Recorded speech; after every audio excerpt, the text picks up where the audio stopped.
You already know now's the vibrate. Not too far in the future, not too far in the past. Right now, we up in here whipping up concoctions, but I want to speak on cleaning and cleansing your copper, sharing a few aspects with that. Now, copper naturally comes with a shininess to it. Copper in nature naturally has like a shininess to it, and as it oxidizes or basically it's out in the open air, what I'm saying, it starts to patina, or aka age, what I'm saying. Shout out to matter of fact, shout out to my old coworker Cat for bringing up the word patina. But again, that's when copper changes to that rustic look. And let me see if I got a piece. So, it has more of that rustic look to it, a little bronze, brass look compared to the shiny look. And sharing also that, with using, so basically one way to clean is you could use vinegar, white distilled vinegar, and a little bit of table salt. It don't matter whether it's sea salt or not, but just salt in general. But salt and vinegar. And you put that into a bowl, and basically, you put your pieces into it, and it starts to clean it by itself. Now, one thing I do realize, for one, like, it's different, different copper wire is made differently. I mostly use electrical wire, so I'm using wire that's actually in let me see if I got a piece right here, but it's encased in plastic, like it's used for like it's basically home wire, like for appliances and stuff, in the house and things of that nature. It's not like the Hobby Lobby or Rio Grande, like it's not actually jewelry making copper. Is made for electrical purposes, which in my mind I'm like, shit, for, again, this is functional art for sure, first and foremost. So I'm like, the function of it conducting electricity, definitely would be more better in that type of copper than the copper that's made just for making jewelry. But the copper that's made for making jewelry is still gonna generate, energy as well, just like the electrical wire. But then also you could use lemons and salt.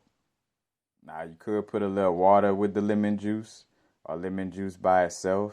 But what I'm using this for is more so like a polish. So like I'm using a toothbrush, dipping a toothbrush in there, and then like just working it into certain pieces, like like getting into like these little crevices and stuff like that. Now, what I'm realizing though, like the vinegar, like when you clean it with vinegar, some wire, it actually, starts to patina again, very quickly. So it's like almost like defeating the purpose of cleaning it.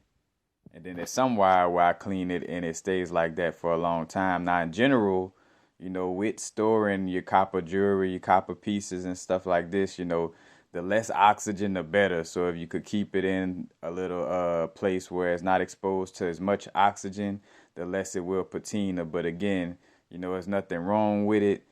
The function of your piece is still gonna be just as strong whether it's shiny or not. But it definitely again, if you're wanting to cleanse it and give it that shiny look, again, you could either use the vinegar with salt, or the lemon with salt.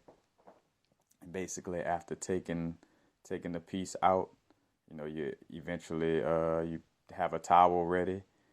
Make sure it's a towel that won't, where it won't snag the copper too much, or it won't get snagged in the copper, as you're cleaning it. But, dry it off to the best of your ability, hitting every little crevice you can, and just letting it dry by itself. You know, like even with these rings, you could kind of see clean them, but again, it will eventually patina again. So that's why I'm sharing this though. So you could do it yourself. So whenever you do get a piece from me or whoever, you know what I'm saying, as your piece, if you don't like the rustic look, you know what I'm saying, or that ancient type of look, and you want more of a shiny, because either way, whether shiny, we're using again, that's all just words, you know what I'm saying. If you don't like the more patina look, you can have the more shiny look. I don't want to say ancient because gold is ancient and shiny things are ancient just as much as things that don't shine is ancient. So that wasn't a very accurate way to describe it. But again, get that little shiny vibe on the pieces.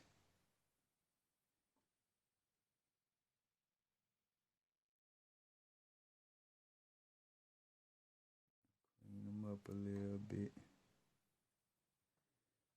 Again, you could do this yourself. Again, all you need is lemons, salt, and distilled white vinegar. And again, you could use one or the other. You know what I'm saying? Because right now I'm actually, as I'm cleaning, I am also kind of experimenting because I never really used just lemon and salt by itself. So I'm checking that out to see if maybe the patina, I mean, if the shine will last longer with the lemon and salt instead of with the vinegar and salt. Because again, like with the vinegar and salt, it seems that some of it starts to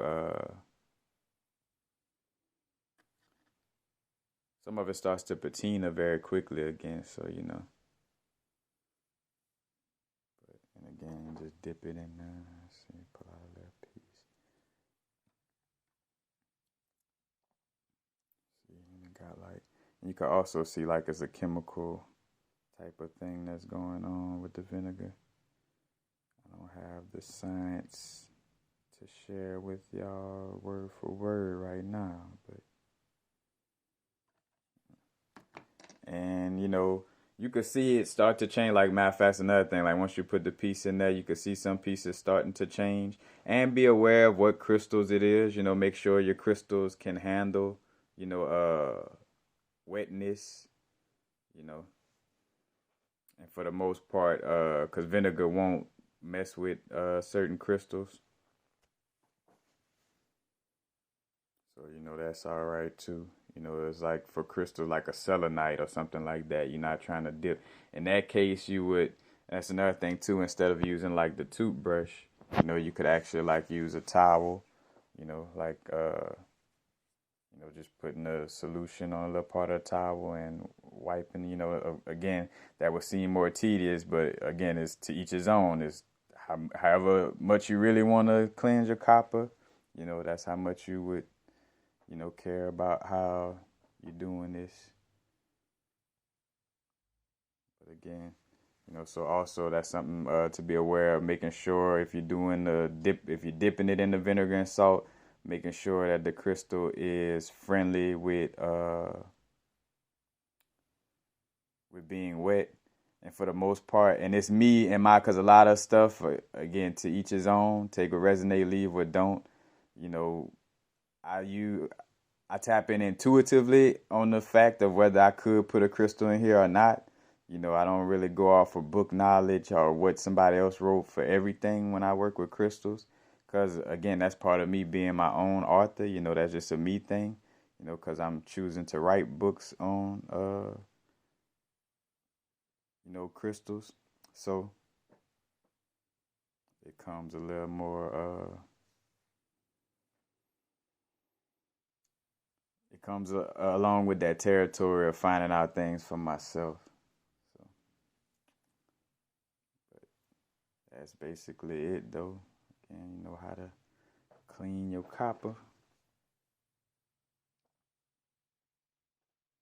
If I gotta re-clean this one, this is a good example because this one, it was pretty shiny and now it's starting to patina a little bit. But